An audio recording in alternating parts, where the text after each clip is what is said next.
gentlemen, the story you are about to hear is true. The names happen to protect the innocent.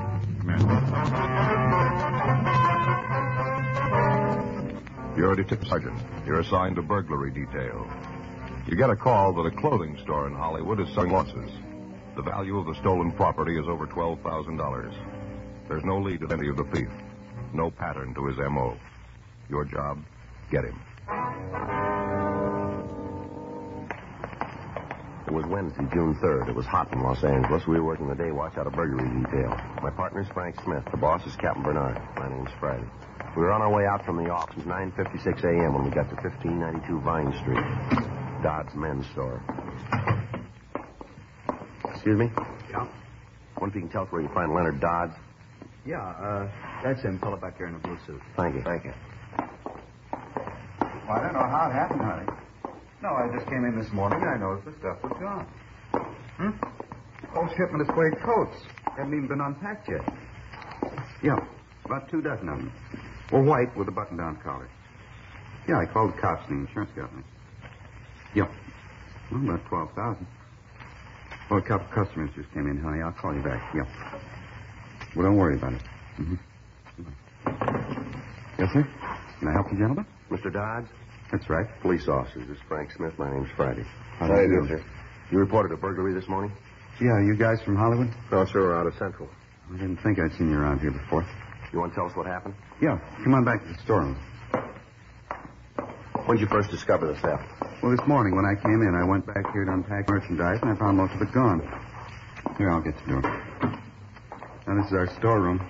With a shipment from the east, the cases are to get a chance to unpack the invoices. I see. Was all of the stolen merchandise taken from this room? I'm not sure about that. I do know that a shipment of suede jackets and waistcoats was in here. It's gone now. A couple of cases of shirts, too. The only way I'd have of knowing if they took anything from out in the store itself would be to make a complete inventory. Mm-hmm. What do you estimate the loss at? $12,000. When was the last time you saw the merchandise in here? Yesterday afternoon. About what time? Well, I'd have to guess at that. I'd say about 3 or 3:30. How many doors are there to the store here? Just the front one in the back, opens into an alley. What if we could see the rear door? Sure. Back this way. One of the persons I called was found out gone, then I checked the door. It was still locked. You have an alarm system in the store? Yes, didn't go off last night, sir. I see. This is big for yourself. There's nothing locked. No, no signs of it, Jimmy. Well, that's what I thought, too. I looked pretty close. Couldn't any sign of where they got in. How about windows?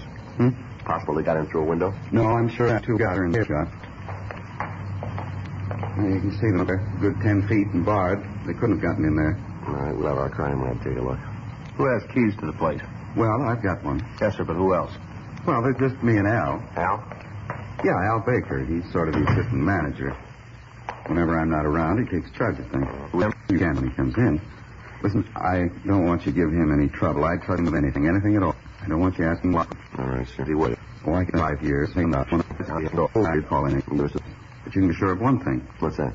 Isn't anybody who works at the store, did they? You seem pretty sure about that. Well, I know my people. All of them have been with me for a couple of years. I trust them all. I noticed that you're doing some remodeling here. How about the workmen? Possible one of them took the merchandise? Mr. Friday, do you know how much $12,000 in clothes is? Yes, sir. I have an idea. The both of you couldn't carry it in one trip. Not in a couple of trips. Whoever took the long card getting it. Yes, sir.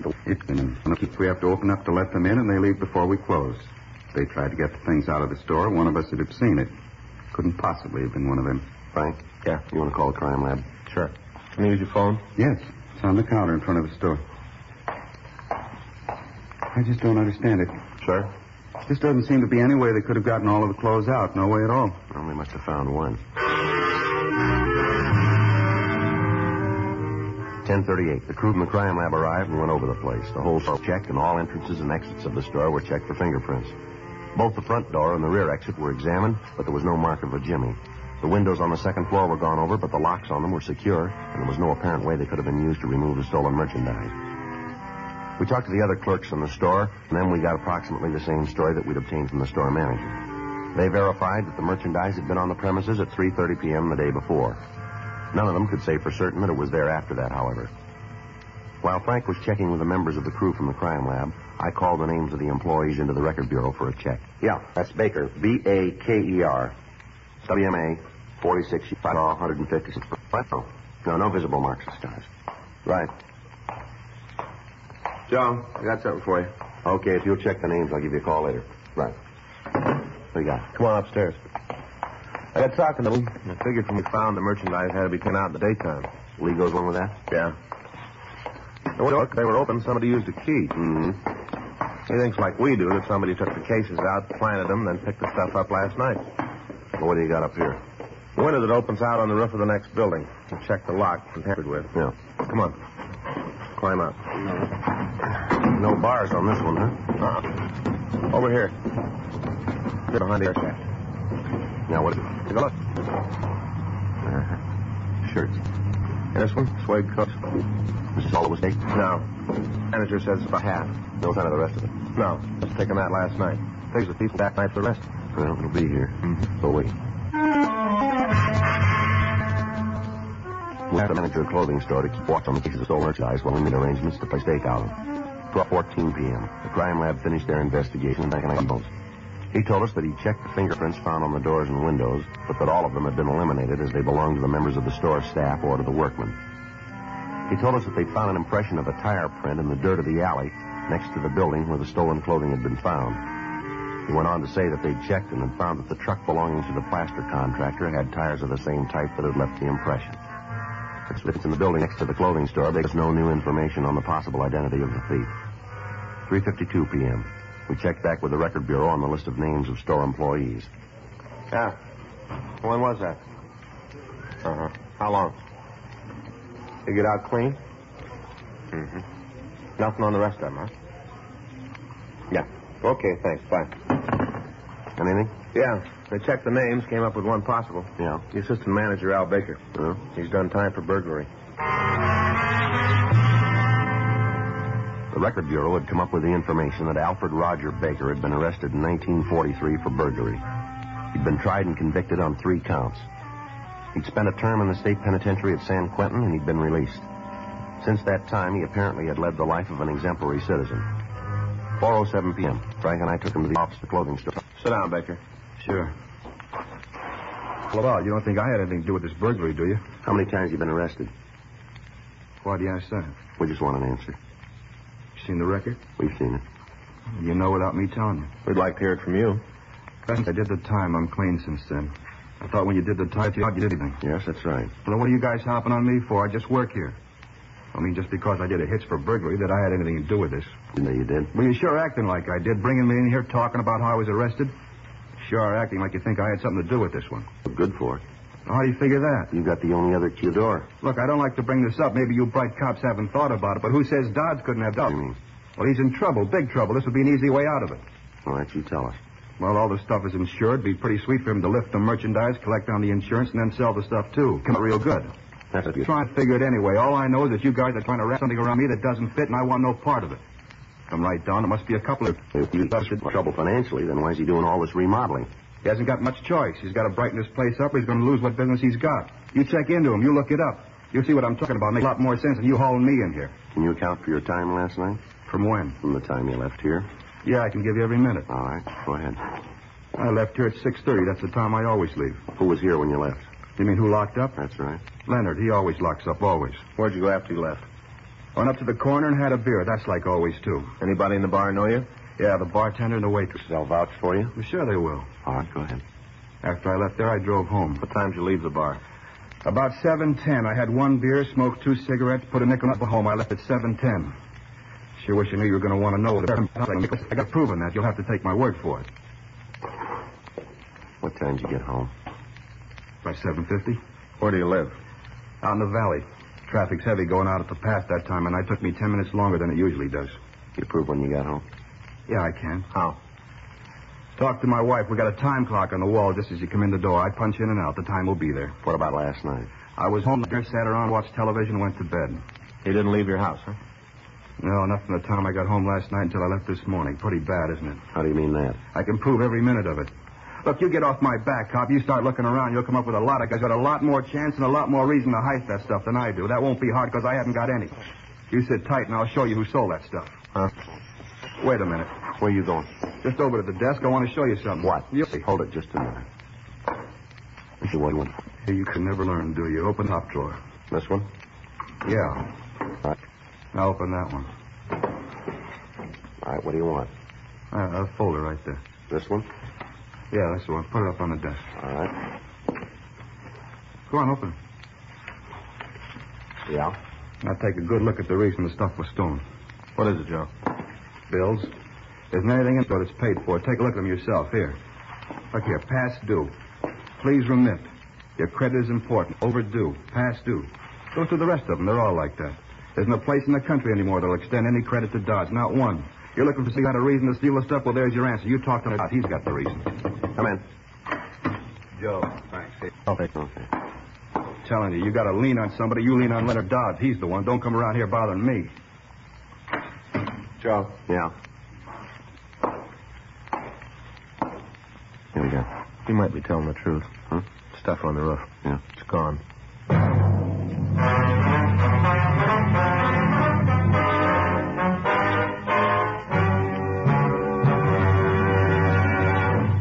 You are listening to Dragnet, the authentic story of your police force in action.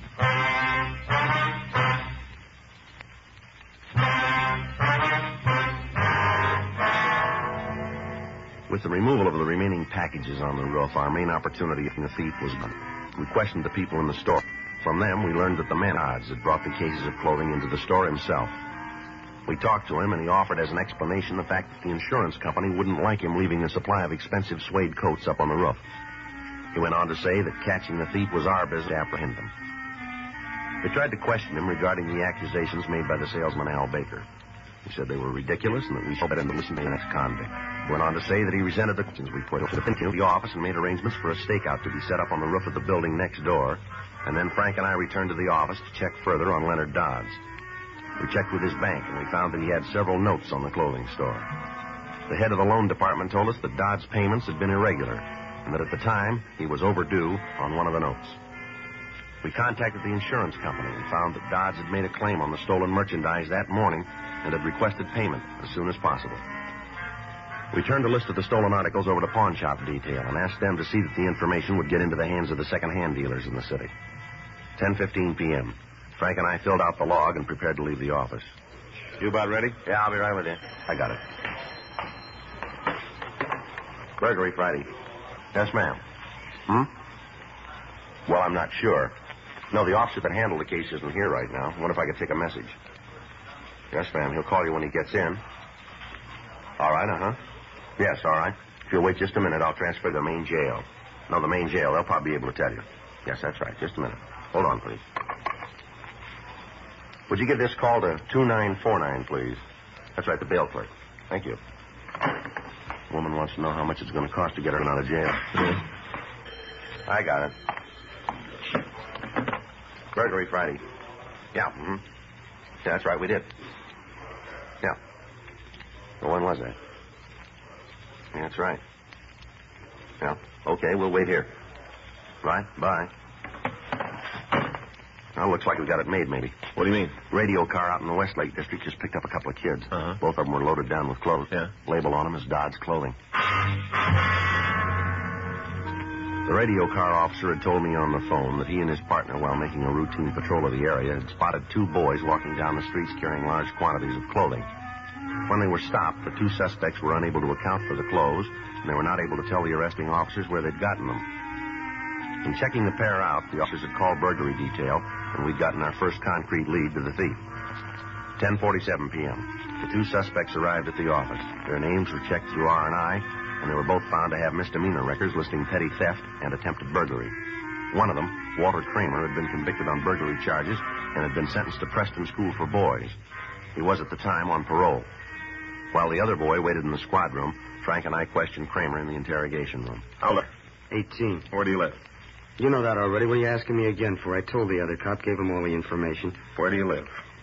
574 Brandon Street. You want to tell us where you got the clothing you had when you were picked up? You're smart cops. You figure it out. You on parole now? No, I got out clean. Are you still that way? That depends on how you read this one. Where'd you get those things? I found them. You expect us to buy that? I don't care if you buy it or not. It's the truth. You're pretty heavy, aren't you? I've been around. That time up at Preston didn't do you much good, did it? You'd be surprised what I've learned up there. Not what you were sent there for. That depends on where you're sitting. You were picked up carrying a load of stolen clothes. You want to tell us where you got them? You tell me. Now, come on, kid. Where'd you get the clothes? You going to play it that way, are you? There ain't any other. Where were you yesterday? Starting when? From when you got up? I got to tell you all that? We want to hear it. Pretty dull. All right, go ahead. Well, I got up about noon. You got a job? Yeah. Where? Around. What do you do? Nothing. I'm a philosopher. I study people. I just sit around all day and study people. How do you live? Mike's up the tab. Go ahead. With what? What you did yesterday. Told you, I got up about noon. Had some breakfast, then went over to Harry's. That's the boy you were picked up with? Yeah, I went over to his house, sat around and watched the television. How long were you at his house? Oh, maybe 6. Sat around and talked philosophy. Talked and watched the old movies. What'd you do then? Left and went out to study people. Where'd you go? Went down, played a couple of games of pool, had something to eat. And after that?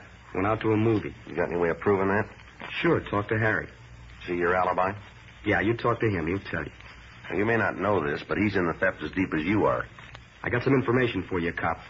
Neither one of us is in on it at all. All right, get your coat.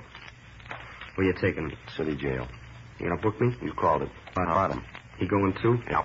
Charge. Suspicion 459 PC. Burglary? That's right. Come on. You mean that stuff is really stolen? That's right. You're telling me right? Yep. It ain't true. You tell us about it.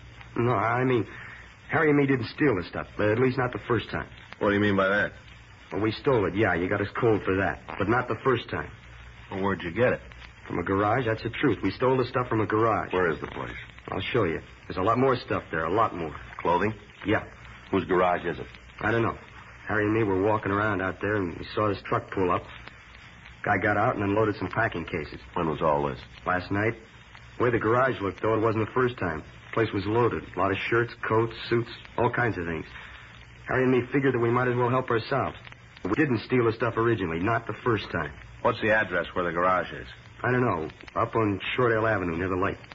All right, we take you up there. Will you point it out for us? Sure, I'll show you. I want to see him get his. Get it real good. What do you mean? Imagine having a garage full of stolen things. What? Is that right? Sure. The important thing is that you know that we didn't steal it the first time. You got to believe that. We didn't steal it the first time. Is there really a difference?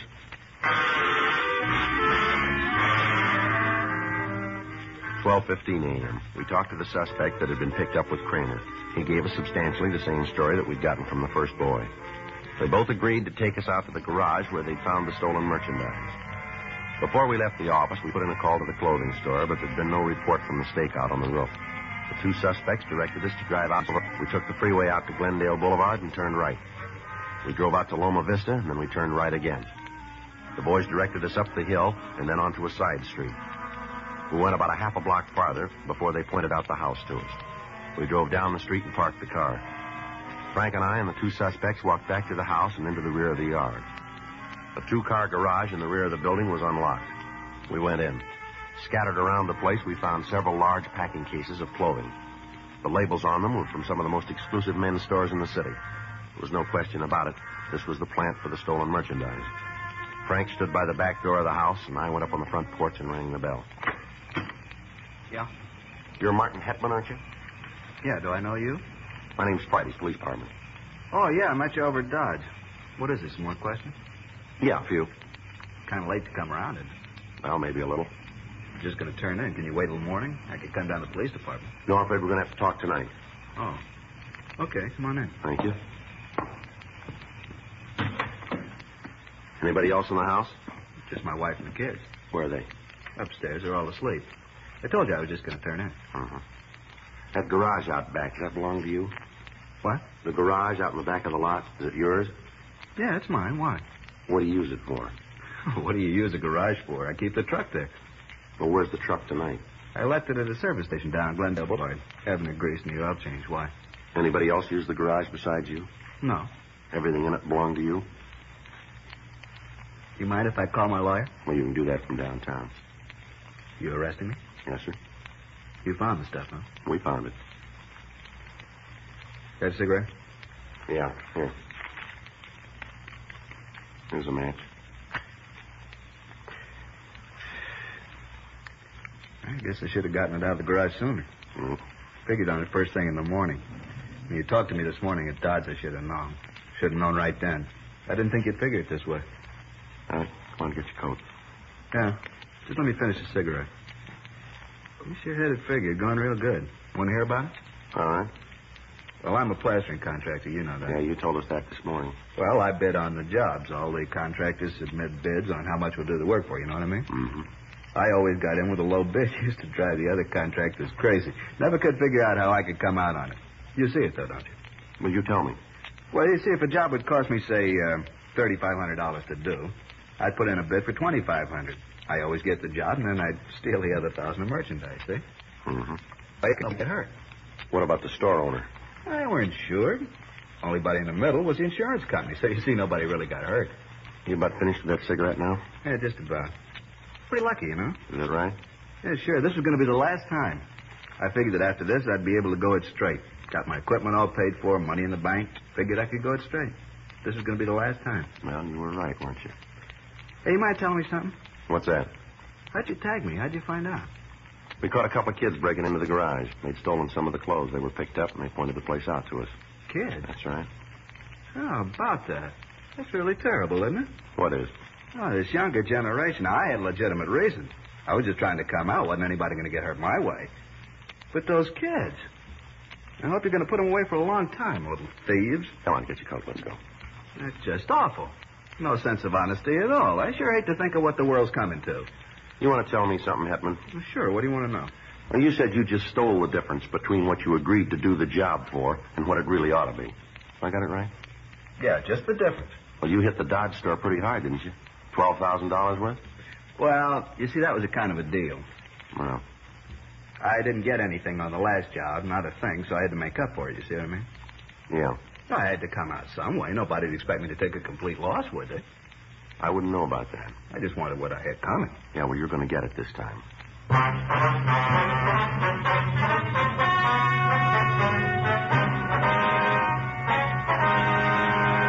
Martin Averill Hetman was tried and convicted of burglary in the second degree, 4 counts, and received sentence as prescribed by law.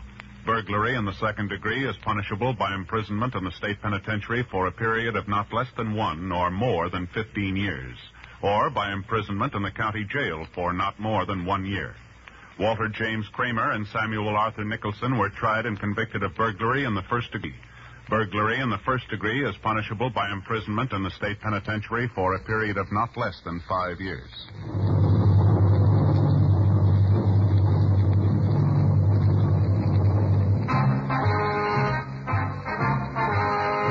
Dragnet is a presentation of the United States Armed Forces Radio Service.